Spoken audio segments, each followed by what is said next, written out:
What exactly is Mytha? It is an accessory that creates a unique companion, a reflection of your soul.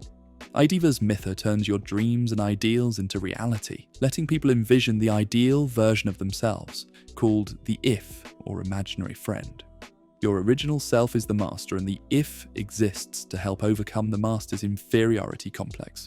The psychiatrist explains that the name comes from the term myth, a story, a symbol, or even a false belief. Mytha works by influencing the amygdala, the part of your brain that handles decision-making and processes memories and emotions like fear, anxiety, and aggression. Once the device is removed, both the If and the master disappear. For starters, I think naming the artificially developed self If is genius. Not only because the idea of the imaginary friend is an exciting way to portray the ideal self, but If on its own is also quite effective. From the moment you're a kid, you are taught that life is built on if statements, conditional rules and constructs of society, that if you cry at the store you won't get what you want, and if you work hard and get good grades you will be successful, which is built on other people's biases projected onto us. Also, our own biases are if statements. If I had a chance, maybe people would see how fantastic my work is, and then I'd be famous.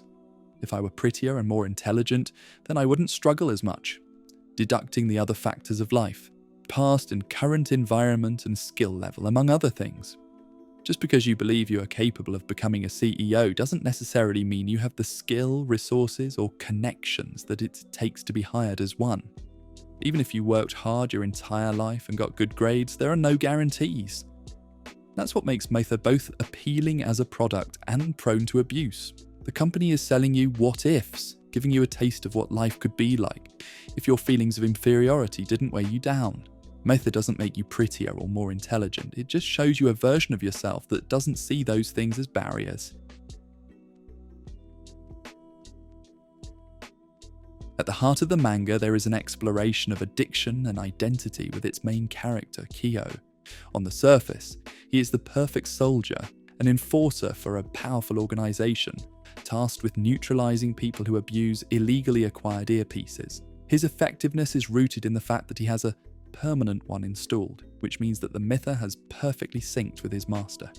However, what truly sets Kyo apart is his unique ability to not only control his own If, but sync with addicts, allowing him to see the memories and the pain of his targets at the expense of his health.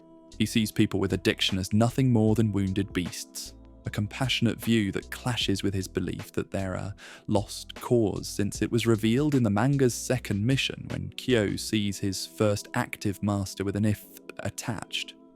Something that seemed to surprise him, so it will be pretty interesting to see where the mangaka is going to take this. It would be cool if it were possible for the master to come back. I also think this mentality of being this uncontrollable beast has served him to justify how others in the organization, including Yuri, treat him. Kyo believes he's a monster too, and he's desperately trying to prove he can still be useful. All of this is to say that what begins as a story about addiction is a vehicle for exploring the root causes of our struggles and our capacity for change, as well as how we as a society treat those who are desperate for relief from the burdens of this world. Instead of taking the easy way out and saying, "Addiction bad?" the manga asks, what are the real reasons someone would want to escape reality? The first man we meet is found hiding in a bathroom at a party, telling himself, "The real me is more appreciated." Believing he can take it one last time, he attaches the earpiece and the switch happens as he says, "The whole world loves me because I am a star." The scene makes it clear he is struggling with rejection. Other cases follow this pattern, from a painter whose art is only valued by his family to a woman with a facial birthmark who uses it to imagine a more confident self, free to give and receive love. But that's the thing, Mytha doesn't change reality, it only alters one's attitude. While this can provide a short-term boost, allowing the If to take over, that path only leads to disillusionment. Take the woman with the birthmark. Makeup might give her the courage to face the world, but the makeup eventually comes off. Much like a drug wearing off, the root issue remains. You end up back at the mirror, staring at the scar. That's why the device is only considered safe under the supervision of a psychiatrist, someone to remind you that while this confidence is attainable, you must build that change in reality. Most people in the story so far cannot handle that distinction and take the by any means necessary, or start to overly rely on the device to maintain the delusion, leading them to make terrible choices. This is where Kyo's POV will become important as a starting point. His journey forces him and the reader to see that not all addicts are monsters, which in turn forces him to reconsider his view of himself, that he deserves more than to be treated like a monster on a leash by a corporation that wouldn't think twice about eliminating him the moment he is no longer helpful or a threat. Beyond these heavy themes, Yatsuda also excels at character dynamics, particularly Kyo's relationship with Yuri. The author has masterfully nailed the pseudo-BL vibes, creating a bond so profound that even the woman closest to Kyo acknowledges their connection is on an entirely different level. Small moments like him lighting Yuri's cigarette or expressing how much he enjoys watching him eat, or how his words moved him. It is just so good. Even if Yuri programmed him for devotion, I trust the author will explore their genuine feelings for each other and nothing tragic will happen. Let's go gambling! On top of that, Kyo's interactions with his retainer Sataki are some of the funniest in the entire manga so far. They're giving brother and sister vibes who hate each other but still will pull through when it counts. I laughed out loud at that scene where it's pouring rain and she watches Yuri and Kyo from afar. As they finally arrive at the location, all soaked, he finds out that she has been following them the entire time, and he asks why she didn't give them a ride. She shrugs. Well, you didn't ask. He turns to Yuri, pointing in disbelief, like she's seriously for real right now, or like when she reports his performance, gets scolded and is in a foul mood. Kyo sees her, throws her a thumbs down and starts signing. Are you done snitching? They get into a sign language roast battle while some poor bystander mutters, has he completely lost it? Is he doing Buddhist signs? But the real main dish is the antagonist, Vanitas. First off, the character design. If villain bad, why hot out of 10? The name, perfect. Vanitas refers to a 17th century still life genre full of symbols like clocks, skulls and dying flowers, basically paintings screaming life is fleeting, death is inevitable. Very cheerful, wholesome stuff. What's fascinating is that Vanitas genuinely believes he's helping people. He embodies the phrase, the road to hell is paved with good intentions.